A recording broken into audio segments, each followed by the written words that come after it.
애플사의 CEO인 팀 쿡이 동성애자임을 밝히면서 잔잔한 파문이 일고 있습니다.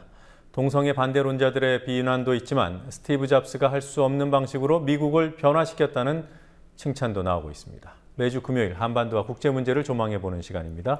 월드 리뷰 순서입니다. 황준호 뉴스 취재 팀장 나와 있습니다. 어서 오십시오. 네, 팀 쿡의 커밍아웃 소식부터 알아보죠. 칼럼을 통해서 본인이 직접 밝혔어요. 경제 주간지 블룸버그 비즈니스 위크 어제자 기고문에다가 동성애자라는 사실이 자랑스럽고 신이 준 선물 중에 하나라고 말했습니다. 또 동성애자이기 때문에 소수자를 깊이 이해할 수 있었고 역경과 편견을 넘어설 수 있었다는 말도 했습니다. 팀 쿡은 애플 CEO가 동성애자라는 사실이 알려지면 성적인 정체성으로 고민하거나 또 혼자가 된 사람들, 그런 사람들을 도울 수 있다고 생각해서 용기를 냈다고 말했습니다. 네, 지금 신이 준 선물이라는 표현이 나와서 생각이 들었는데 한국석유공사가 2009년도 캐나다 하베스트사 인수할 때 캐나다 언론들이 신이 준 선물이라고 했죠. 네.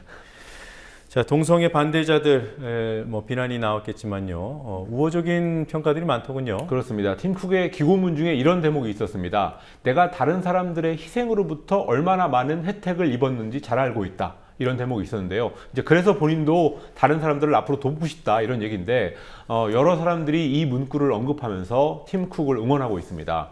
애플 이사회의 아서 레빈슨 의장은 이사회와 회사 전체를 대표해서 팀 쿡이 애플을 이끌고 있는 것을 자랑스럽게 생각한다는 공식 보도자료를 냈습니다. 그리고 페이스북 창업자 마크 저커버그는 진정한 리더가 뭔지를 보여줘서 감사한다는 평가를 냈습니다. 또 언론 평가는 여러 가지가 있었는데 가장 인상적인 것 하나만 꼽으라면 허핑턴 포스트인데요. 팀 쿡은 스티브 잡스가 절대 할 수 없는 방식으로 미국을 변화시켰다 이런 제목을 뽑았습니다. 그러니까 스티브 잡스 하면 변화와 혁신의 아이콘인데 그 잡스가 못하는 일을 했다라는 최고의 평가였습니다. 네. 자, 팀 쿡 외에도 그동안 유명 인사들의 커밍아웃은 있었죠? 헐리우드의 영화배우로는 조디 포스터가 있었고요. 또 네. 한국에서 서코필이라는 애칭을 가지고 있는 프리즌 브레이크의 웬트워스 밀러가 유명합니다.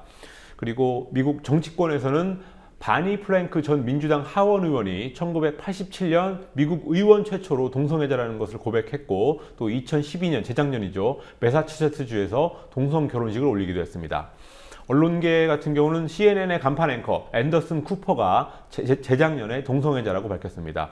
이렇게 커밍아웃을 하는 유명 인사들이 늘고 있고 또 사회적인 분위기도 바뀌어가고 있지만 여전히 성적 소수자에 대한 거부감과 불이익 이런 것들, 차별 이런 것들은 여전히 있습니다. 예를 들어서 미국 프로풋볼 선수인 마이클 샘 같은 경우는 풋볼리그 선수 최초로 커밍아웃을 한 후에 2개의 팀에서 방출되는 그런 차별을 당했습니다. 그래서 애플의 CEO가 이번에 커밍아웃을 하면서 용기를 냈다라고 말한 이유가 이런 사회적 분위기 때문이기도 합니다. 네. 자, 브라질 대선 얘기를 좀 해보죠. 지우마 호세프 대통령, 지금 현 대통령이 재선에 성공했더군요. 그렇습니다. 공교롭게도 박근혜 대통령 될 때 득표율하고 같은 51.6% 간발의 차로 호세프 대통령이 재선에 성공했습니다. 중도좌파 성향의 노동자당이 룰라 8년을 했고 그리고 호세프 4년을 했고 또 앞으로 4년을 하는 이렇게 해서 총 16년을 노동당이 집권하게 됐습니다. 빈곤구제 프로그램의 덕을 본 북부 지역의 압도적인 지지를 받았지만 반면에 부유층 또 신흥 중산층이 많이 있는 대도시와 남부의 유권자들은 야당 후보를 지지했습니다. 노동자당 집권 12년 동안 빈곤 문제가 상당히 개선됐지만 현재 상당히 오랫동안 경제 침체가 계속되고 있고 또 정부의 시장 개입에 대한 기업과 금융자본들의 저항 이런 것들이 있습니다. 그래서 이런 요소들을 앞으로 어떻게 극복할지 이것이 호세프의 숙제가 되고 있습니다. 네. 여전사라고도 불리는 사람인데요. 호세프 대통령 어떤 인물입니까? 1947년생 한국 나이로 68세고요. 고등학교 시절에는 군사정권에 맞서서 공산주의 무장투쟁 단체에 몸담으면서 여고생의 신분으로 무기까지 다뤘다고 합니다. 그리고 군사정권 내내 쫓기다가 1970년대 초에 결국은 체포돼서 22일 동안 아주 가혹한 고문을 받았던 그런 경험도 있습니다. 그 뒤로 이제 점차 합법 투쟁 영역으로 들어가면서 결국은 대통령까지 됐지만 자기의 급진적이었던 과거의 경험 이런 것들을 아주 자랑스럽게 생각하는 사람이라고 합니다. 룰라 전 대통령의 비서실장을 한 후에 대통령이 됐는데요. 그것 때문에 룰라의 후광을 입었다 이런 말이 계속 따라다니고 있습니다. 네. 그리고 이미 재선을 한 룰라 전 대통령이 다음 대선에 나올 수도 있다 이런 전망이 있더군요. 예, 퇴임 당시에 80% 이상의 아주 높은 지지를 받았기 때문에 사실 이번 대선 전에도 호세프가 조금 약하니까 룰라가 다시 나가야 된다 이런 얘기가 많이 있었습니다. 예. 어쨌든 그래도 이번에는 안 나왔지만 2018년 대선에는 출마할 거라는 전망이 있고 또 현재 룰라 자신도 적극적으로 부인하지는 않고 있습니다. 다만 2018년이 되면 우리 나이로 74세가 되는 그런 고령 문제가 있고요. 또 노동자당이 16년 집권을 했기 때문에 거기에 대한 유권자들의 어떤 변화 욕구 이런 것들을 극복해야지만이 대통령 3선이 가능하다는 얘기가 나오고 있습니다. 네. 자, 국제 문제와 한반도 문제에 관한 칼럼들 소개해주는 시간 매주 갖고 있습니다. 오늘은 어떤 칼럼 가져오셨습니까? 예, 영국 신문 가디언이 지난 수요일자로 낸 칼럼입니다. 국제정치 무대에서 미국의 힘을 어떻게 제어할 수 있냐 이런 내용입니다. 노르웨이 오슬로 대학의 박노자 교수 그분이 어제 페이스북에다가 이 칼럼을 소개해서 읽어봤더니 이 시간에 소개해드리면 좋을 것 같아서 가져와 봤습니다. 네, 미국의 힘을 어떻게 제어하느냐? 어떻게 제어할 수 있습니까? 예, 일단 제어하는 방법을 얘기했다기보다는 네. 제어할 수 있는 것 같았는데 실제로 보니까 아무런 소용이 없던 요소가 있었다. 이걸 먼저 말했습니다. 네. 바로 국제법이라든지 국제규범 이런 것들이 힘이 지배하는 국제 정치에서는 아무런 소용이 없었다라는 지적이었습니다. 그리고 그나마 해법이 있다면 조금 막연한 얘기지만 대중들의 압력 또 러시아나 중국 같은 나라들의 저항, 미국에 대한 저항 이런 것들밖에 없지 않냐 이런 주장이었습니다. 그래서 억제되지 않는 미국의 힘을 그나마 억제한 것은 아프가니스탄과 이라크에서의 전쟁 실패 그리고 서방이 그루지아, 시리아, 우크라이나 이런 나라들로 확장하고 개입하는 데 대한 러시아의 저항이었다. 이런 대목이 있었습니다. 네. 그러니까 미국 내부의 비판은 주요할 수 있다 이런 얘기군요. 그렇습니다. 아프간과 이라크 전쟁에서의 실패라고 한 거는 결국은 미국과 서방 군인들이 거기에서 희생했다는 것을 뜻합니다. 그 부분에서 박노자 교수가 페이스북에다 한마디를 덧붙였는데요. 미국과 서방은 본인들의 희생이 있을 때만 전쟁에 반대하거나 전쟁을 그만둔다는 겁니다. 예를 들어서 베트남 전쟁 같은 경우 미국에서 강한 반대 운동이 일어났었는데 그 이유는 미국의 중산층 자식들이 그 전쟁에서 죽어나갔기 때문이라고 했습니다.